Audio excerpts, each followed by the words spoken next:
Hello बच्चों, सबको मेरी राम राम।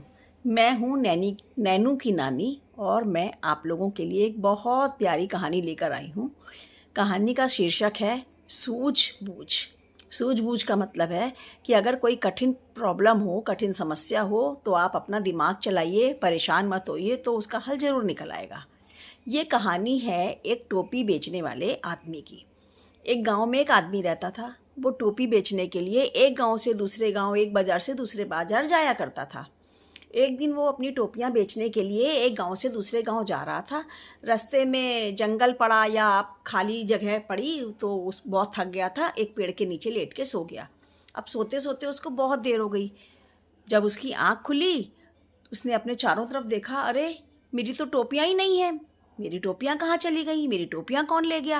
वो परेशान हो गया, इधर उधर देखने लगा, थोड़ा इधर चला, थोड़ा उधर चला, लेफ़्ट चला, राइट चला, लेकिन उसको अपनी टोपियाँ नहीं दिखाई पड़ी। फिर उसकी निगाह पड़ी ऐसे ऊपर, अरे पेड़ पर तो बहुत सारे बंदर बैठे हुए हैं और वो सब उसकी टोपियों से खेल रहे हैं।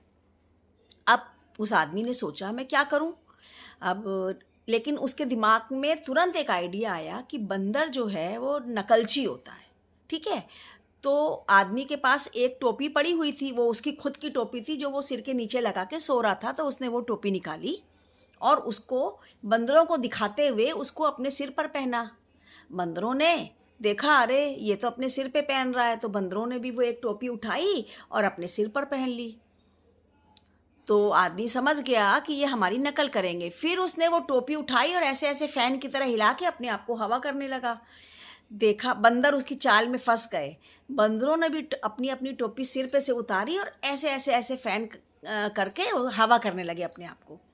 अब उस आदमी ने कहा, अरे वाह, ये तो मेरे जाल में फंस चुके हैं। अब मैं ऐसा करता हूँ, टोपी ऐसे करके फेंक देता हूँ, शायद ये लोग भी फेंक दें।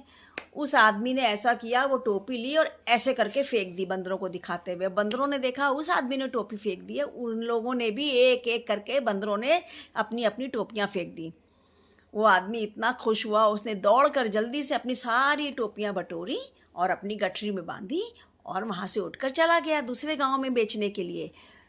तो बच्चों, इस कहानी से ये शिक्षा मिलती है कि अगर आप किसी प्रॉब्लम में फंस जाएं तो उसके लिए परेशान मत हो, उसको फेस करें, अपना दिमाग चलाएं, एक कुछ आइडिया निकालें, तो आपकी प्रॉब्लम ज़रूर से सॉल्व हो जाएगी, जैसे उस टोपी वाले की हुई।